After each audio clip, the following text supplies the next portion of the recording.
여러분 안녕하십니까? 오늘 참으로 좋은 날입니다.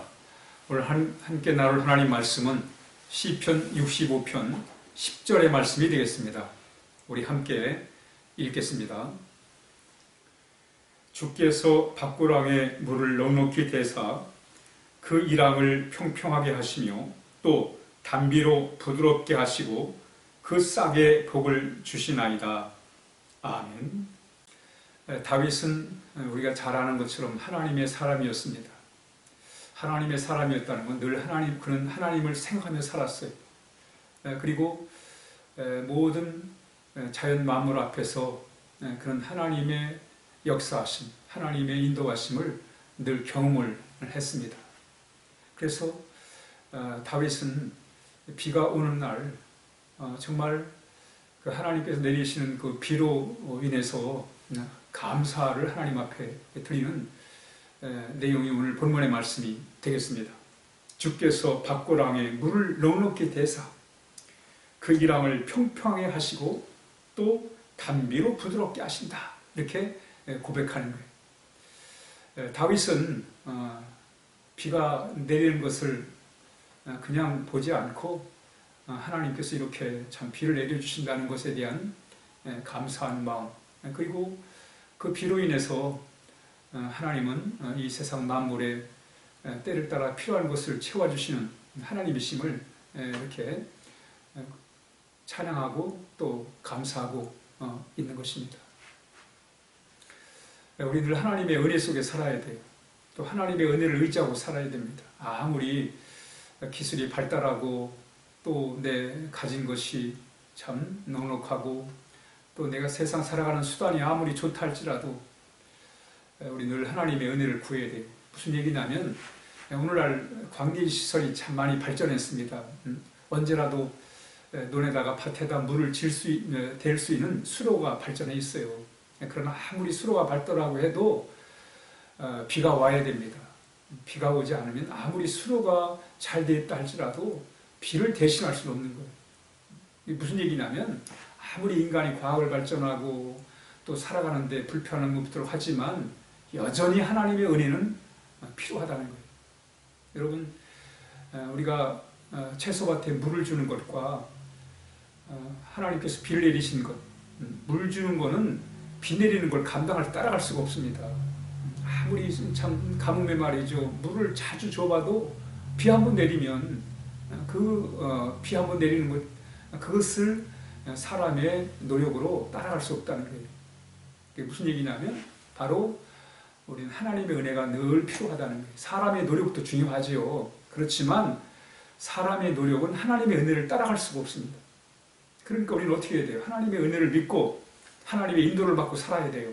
아무리 내가 가진 게 많고 아는 게 많고 세상 살아가는데 별로 불편한 게 없다 할지라도 우리는 여전히 하나님의 은혜를 구하며 살아야 한다는 거예요. 오늘 다윗은 하나님께서 비를 내리시는 그 모습을 통해서 이렇게 고백을 하는 거예요. 주께서 밭고랑에 물을 넉넉히 대사 하나님이 비를 내려주신단 말이죠. 밭고랑에 물이 들어와요. 그래서 이랑을 평평하게 하신다.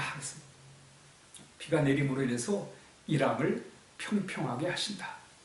라고 하는 이렇게 다윗은 참 관찰력이 뛰어난 사람이에요. 이렇게 물이 딱 밭고랑에 들어가면 이랑이 평평하게 된다는 거예요. 이게 무슨 말씀입니까? 바로 이 비는 바로 하나님의 은혜를 뜻한다고 말씀을 드릴 수가 있겠습니다. 우리는 하나님의 은혜를 받아야 돼요. 근데 이 비의 역할이 뭐냐면 이 물의 역할은 이랑을 평평하게 한다. 이걸 좀 구체적으로 제가 설명을 드리면 이 바닷가에다가 우리가 이제 바닷가에서 모래로 성을 쌓습니다. 그래서 높은 성을 쌓아요. 그렇지만 파도가 물이 한번 싹 들어왔다 나가면 그 파도에 물에 휩쓸려 가지고 다시 평평하게 되는 거예요. 이게 무슨 교훈이 있냐면 오늘날 우리가 세상을 살아가는데 문제 중에 하나가 뭐예요? 이 형평성입니다. 평평하지 않은 거, 차별이 생기는 거, 누가 높으냐, 누가 낮으냐, 그죠?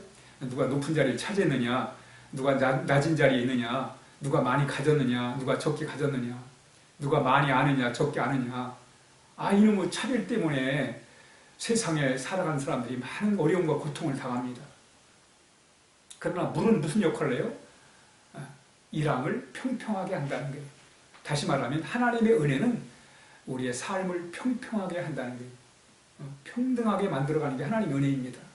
하나님은 악한 자나 선한 자나 골고루 비를 내리신다고 그러잖아요. 하나님의 은혜는 바로 우리가 하나님의 은혜를 받으면 우리의 마음이 평평하게 되는 거예요. 여러분, 사람이 인위적으로 공정한 세상을 만들 수가 없습니다. 그러니까 사람이 인위적으로 공정한 세상, 평판한 세상을 만들다 보니까 독재자가 나오고 억압이 나오고 탄압이 나오는 거예요. 사람은 사람을 공평하게 할 수가 없어요.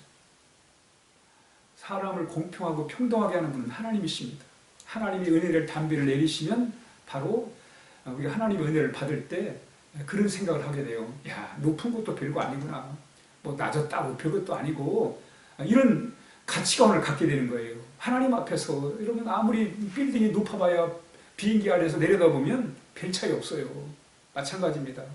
하나님의 큰 은혜를 받으면 사람이 평범하게 되는 거예요. 평등하게 되는 거예요.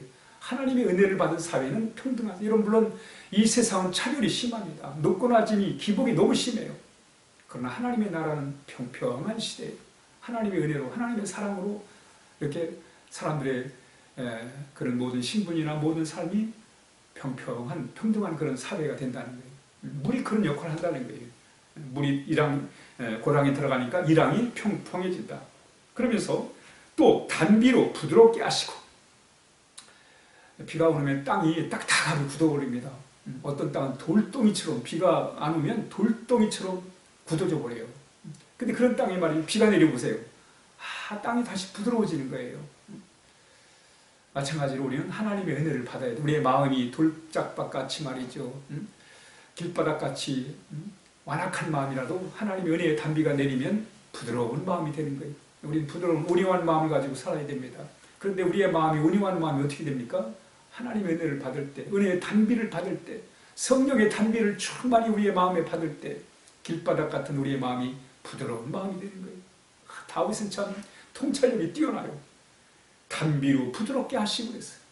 그 딱딱한 돌덩이 같은 흙덩이를 단비로 부드럽게 하신다는 거예요. 그렇습니다. 하나님은 비를 통해서 딱딱하게 굳어버린 땅을 이렇게 부드럽게 만드신 것처럼 우리의 완악한 마음들을 우리 성령의 단비로, 은혜의 단비로 부드럽게 하신다고 이렇게 말씀해주고 있는 것입니다. 그러면서 또 이 물의 역할이 뭐냐면, 단비 역할이 뭐냐면,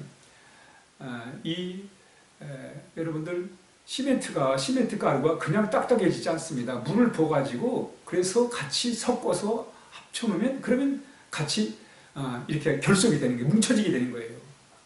그러니까 한마디로 말하면 물은 무슨 역할을 하냐면 뭉치게 하는 거예요. 흙이 뭉치도록 하는 거예요.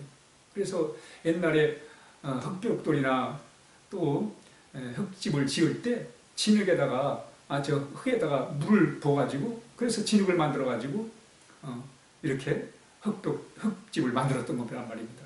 마찬가지로 이런 흙에 물이 들어가면 부드러워질 뿐만 아니라 결속력이 생기는 거예요. 우리도 여러분, 하나님의 은혜를 받으면 이렇게 참 우리가 서로 부부가 하나가 되고, 부모와 자식이 하나가 되고, 우리 형제들이 같이 하나가 되고, 교회가 하나 되고, 우리 사회가 하나가 되는 거예요. 오늘 우리 사회의 문제가 뭡니까? 이렇게 참 갈래갈래 찢어진 그런 모습들, 계층 간에, 또 지역 간에, 또 이념 간에, 종교 간에 갈라진 이 마음들을 하나로 묶어내는 게 중요하잖아요. 바로 그것이 뭐예요? 은혜의 단비가 우리의 마음에 임하게 되면 용서할 거 용서하고, 양보할 거 양보하고, 그러면서 하나의 마음, 뭉쳐지는 마음이 된단 말이죠. 그래서 은혜의 단비는 참으로 중요한 거예요. 우리의 마음을 묶어낼 수 있는 게 바로 은혜의 단비이기 때문에 그렇습니다. 그러면 이 은혜의 단비, 비가 내려가지고, 밭고랑에 비가 흐름으로 인해서, 물이 흐름으로 인해서 어떻게? 바로 높낮이가 평등해지고, 또 부드럽게 되고, 또 결속력이 뭉쳐짐으로 인해서 오늘 본문에 보니까 싹을 틔우는 거예요. 단비로 부드럽게 하시고 그 싹에 복을 주시나이다. 여러분, 흙이 그냥 싹을 틔우는 게 아니에요. 흙이 수분이 들어갈 때 거기에 씨앗을 싹 틔우는 놀라운 생명력이 생기는 거예요. 하나님의 은혜는 이렇게 우리로 하여금 우리 죽은 영혼이 성령의 단비, 말씀의 단비, 은혜의 단비를 받을 때 우리 영혼이 살아나는 거예요. 그 영혼이 살아나서 싹이 자고 꽃이 피고 열매를 맺고 그런 아름다운 삶을 살아갈 수가 있단 말이죠. 오늘 이 다윗은 하나님께서 참 단비를 내리시는 그 모습을 통해서 이런 놀라운 역사를 이뤄가시는 것입니다. 오늘 새벽에 오랜만에 비가 왔어요. 단비가 내렸습니다. 단비가 기다리던 단비예요. 얼마나 좋은지 말이죠. 그 비가 내림으로 해서 이제 봄에 참 모든 씨앗이 싹을 틔고 또 이제 파종을 해야 될 그런 시기 아닙니까? 이때 단비가 내려서 얼마나 좋은지 몰라. 우리도 하나님의 은혜의 단비를 우리의 마음에 충만히 받아야 됩니다. 하나님은 사모하는 영혼에게 만족하신다고 했어요. 목마른 사슴이 신의 물을 찾는 것처럼 간절히 하나님의 은혜를 사모하고 구할 때 하나님 우리의 영혼을 만족해 하시며 은혜로 충만하게 할 것입니다. 오늘 아침에 단비가 내린 것처럼 우리 영혼에도 단비가 내리도록 하나님 앞에 늘 기도하는 그런 귀한 삶을 살아야 하겠습니다. 기도하겠습니다. 하나님 아버지 감사합니다. 이렇게 은혜의 단비로 대지를 촉촉히 적시시는 것처럼 우리 영혼에도 단비가 내려서 그래서 하나님의 은혜로 충만한 삶을 살게 도와주시옵소서. 은혜의 단비로 말미암아 하나님 아버지 우리의 마음이 부드러워지게 하시고 또 하나님 아버지 이제 잘 뭉쳐져서 그래서 더불어 화목하며 우리 하나님을 섬기게 하옵소서. 예수님의 이름으로 간절히 기도하옵나이다. 아멘.